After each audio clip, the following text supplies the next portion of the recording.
दोस्तों, स्वागत है आपका आपके अपने चैनल सीबीएस इंडिया न्यूज में। हम वही सच दिखाते हैं जो आप देखना चाहते हैं। दोस्तों, आज की खबर की शुरुआत ये हम आपको सबसे पहले भारत के आम बजट के बारे में बताते हैं। किसका हाथ रहा खाली, किसके हाथ लगी चांदी।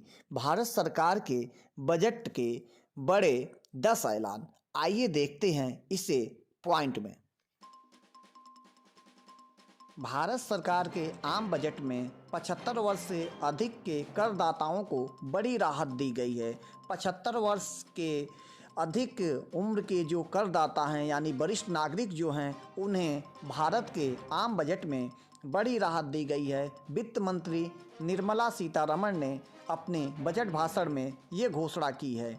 उन्होंने कहा कि 2021-22 के बजट में वरिष्ठ नागरिक को आयकर रिटर्न दाखिल करने की आवश्यकता नहीं है। उन्होंने कहा कि 2021-22 के जो है बजट है, जो वित्त वर्ष है, उसमें जो है वरिष्ठ नागरिक को आयकर रिटर्न दाखिल करने की आवश्यकता नहीं है।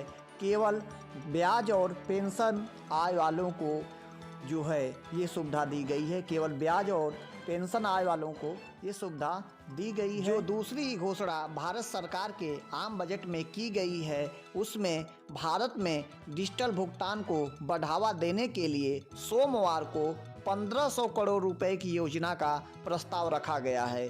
यानी भारत में डिजिटल भुगतान को बढ़ावा देने के लिए सोमवार को 1500 करोड़ रुपए की योजना का प्रस्ताव रखा गया है। यह वित्त मंत्री निर्मला सीतारमण ने अपने आम भाषण की जो है घोषणा में बोला है। उन्होंने अपने आम बजट भाषण की घोषणा में उन्होंने कहा है, वित्त मंत्री निर्मला सीतारमण ने अपने आम बजट भाषण में घोषणा की है कि सरकार ने डिजिटल भुगतान को बढ़ावा देने के लिए 1500 करोड़ रुपए का प्रस्ताव रखा है। यानी भारत में डिजिटल भुगतान को बढ़ावा देने के लिए 1500 करोड़ रुपए का प्रस्ताव रखा गया है।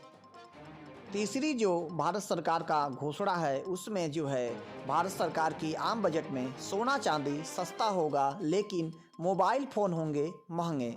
ये वित्त मंत्री निर्मला सीतारमण ने अपने बजट भाषण में घोषणा की। उन्होंने कहा कि मोबाइल फ़ोन के उपकरण पे, जो मोबाइल फ़ोन के उपकरण हैं, उस पे जो है कस्टम ड्यूटी 2.5% तक लगाया जाएगा, लेकिन कॉपर, स्टील, सोना चांदी पर कस्टम ड्यूटी घटाया गया है। यानी मोबाइल फ़ोन के जो उपकरण है, उस पे जो है कस्टम ड्यूटी 2.5% तक लगाया गया है, लेकिन कॉपर, स्टील और सोना चांदी पर कस्टम ड्यूटी को घटाया गया है। तो ये सोना चांदी के खरीदार को या सोना चांदी के शौकीनों के लिए, सोना चांदी के शौकीनों के लिए ये खबर अच्छी है और ये बजट बहुत ही अच्छा है, क्योंकि उन्हें जो है सोना चांदी पे जो है कस्टम ड्यूटी के कम होने से, कस्टम ड्यूटी घटाए जाने से उसके जो है सस्ते होने के आसार दिख रहे। चौथी घोषणा में हम आपको बताएंगे कि भारत सरकार की आम बजट में ये घोषणा वित्त मंत्री निर्मला सीतारमण ने किया है कि भारत में पहली बार डिजिटल जनगणना किया जाएगा। यानी भारत में जो ये जनगणना किया जा रहा है, वो पहली बार डिजिटल तरीके से होगा। इसके पहले कभी भी भारत में डिजिटल जनगणना नहीं किया गया था।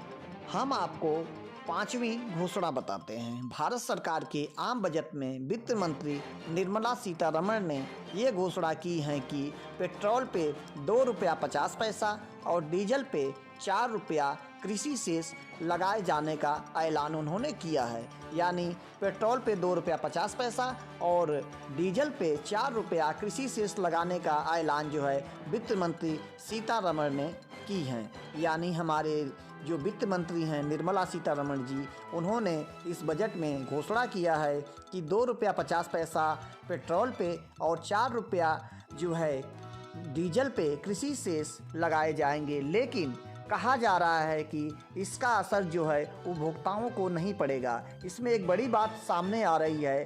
कहा जा रहा है कि इसका जो असर है, जो कृषि अवशेष का असर, जो कृषि शेष लगाए गए हैं, जो कृषि शेष पेट्रोल पे 2 रुपया 50 पैसा और डीजल पे 4 रुपया कृषि शेष लगाए गए हैं, इसका असर जो कहा जा रहा है कि इसका असर उपभोक्ताओं पे नहीं पड़ेगा। माना जा रहा है कि कृषि शेष जो लगाए गए हैं, जो कृषि शेष लगाया गया है, केवल वो कंपनी को ही देना होगा। यानी इसमें एक बड़ी बात सामने आ रही है। जो बजट है 2 रुपया 50 पैसा पेट्रोल पे और 4 रुपये जो है डीजल पे कृषि शेष लगाए गए हैं, उसमें एक बड़ी खबर सामने आ रही है। उसमें माना जा रहा है कि इसका जो असर है उपभोक्ताओं पे नहीं पड़ेगा, केवल जो है कंपनियों को देना होगा। ये बड़ी खबर इस बजट में माना जा रहा है कि ये जो है कृषि शेष लगे हैं, जो 2 रुपया 50 पैसा पेट्रोल पे और 4 रुपया डीजल पे जो कृषि शेष लगे हैं, इसका असर जो है उपभोक्ताओं पे, यानी उपभोक्ता जो हैं उनके ऊपर नहीं पड़ेगा। ये केवल कंपनियों को देना होगा, ऐसा आसार इसमें दिख रहे हैं। छठवीं घोषणा में हम आपको बताएंगे, भारत सरकार के आम बजट में वित्त मंत्री निर्मला सीतारमण ने घोषणा की है कि उज्ज्वला योजना, जो उज्ज्वला योजना है, उसमें 1 करोड़ और लाभार्थियों को शामिल किया जाएगा। यानी एक बड़ी खबर है जो है निचले और तबके वर्ग के लिए, यानी जो गरीबी रेखा के नीचे जीवन यापन कर रहे हैं, जो गरीबी रेखा के नीचे जीवन यापन करने को मजबूर हैं, उन लोगों के लिए एक बड़ी जो है इस बजट में राहत दी गई है।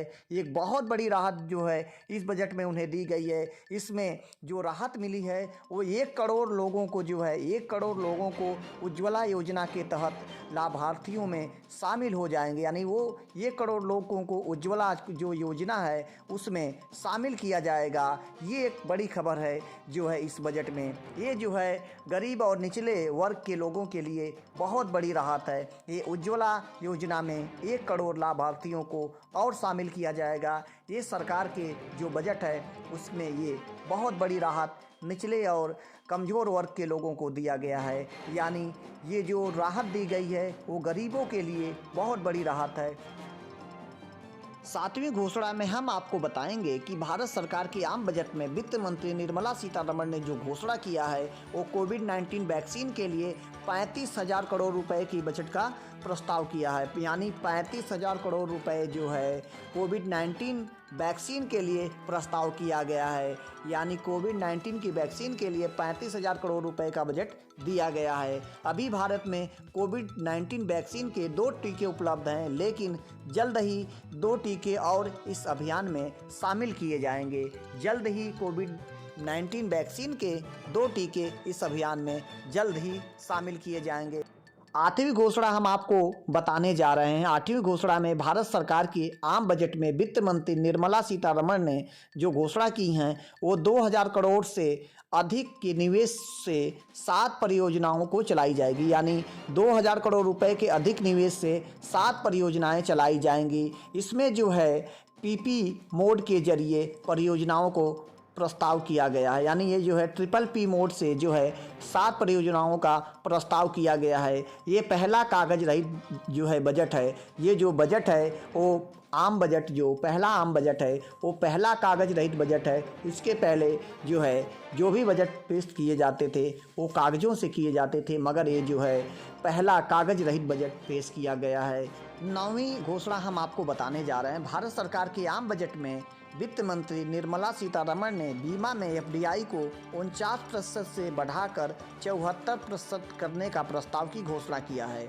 जो हम आपको 9वीं घोषणा जो है भारत सरकार की आम बजट की बताने जा रहे हैं, उसमें बीमा क्षेत्र में जो है FDI का जो परसेंटेज है उसको 49% से घटाकर 74% करने का प्रस्ताव जो है इस घोषणा में किया गया। यानी 49 से बढ़ाकर 74% जो है अब जो है FDI की भागीदारी बीमा क्षेत्रों में करने का प्रस्ताव इस घोषणा में किया गया है। 10वीं घोषणा हम आपको बताते हैं। 10वीं घोषणा में हम आपको बताते हैं कि भारत सरकार की आम बजट में वित्त मंत्री निर्मला सीतारमण ने उत्तर प्रदेश को दी 2 नई ट्रेनें, यानी उत्तर प्रदेश को जो है 2 नई ट्रेनें दी गई हैं। ये घोषणा आम बजट में किया गया है। ये जो घोषणा किया गया है वो आम बजट में किया गया है। इसमें उत्तर प्रदेश को 2 नई ट्रेनें दी गई है। इसमें उत्तर प्रदेश में दी गई 2 नई। अब भारत सरकार द्वारा पेश किए गए आम बजट की खबर को देख रहे थे। आइए देखते हैं आज के प्रमुख समाचार। बिहार में वोटर कार्ड की तरह बनेगा राशन कार्ड। मन की बात में प्रतिक्रिया दी दीपिका पादुकोण ने कहा, खुद में बदलाव लाई। बंगाल की सीएम ममता बनर्जी को फिर से बड़ा झटका। डायमंड हार्बर सीट से विधायक दीपक हल्दर ने तृणमूल कांग्रेस से इस्तीफा दिया। आज 2 फरवरी से महंगी होगी शराब। पेट्रोल पे 2 रुपया 50 पैसा और डीजल पे 4 रुपया लगेगा कृषि सेस। लखनऊ के विभूति खंड थाना क्षेत्र में स्थित माई बार के गेट पर शराब पीने के बाद गेट पर आपस में भिड़ गए लड़कियां और लड़के। उत्तर प्रदेश सरकार के सीएम ने किया बड़ा ऐलान, पूरे यूपी में लागू होगी अटल भूजल योजना।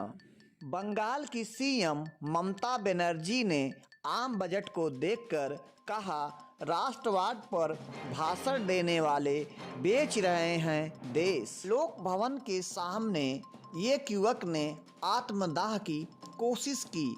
नाराज था वो लेखपाल पर कार्रवाई न होने से उसे अस्पताल में भर्ती किया गया। यूपी पंचायत चुनाव में आरक्षण फार्मूले में देरी से दावेदार हो रहे परेशान, पता नहीं वो चुनाव लड़ भी पाएंगे या नहीं।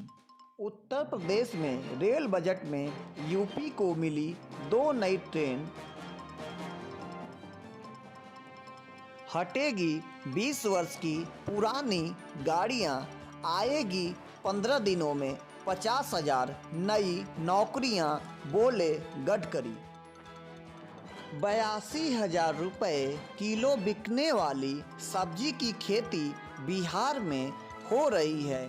आम बजट को देखकर तेजस्वी यादव ने कहा, ये बजट देश बेचने वाला है। इस बजट पर मांझी ने अपनी प्रक्रिया में कहा, निजीकरण हो लेकिन निजीकरण क्षेत्र में भी आरक्षण लागू होना चाहिए।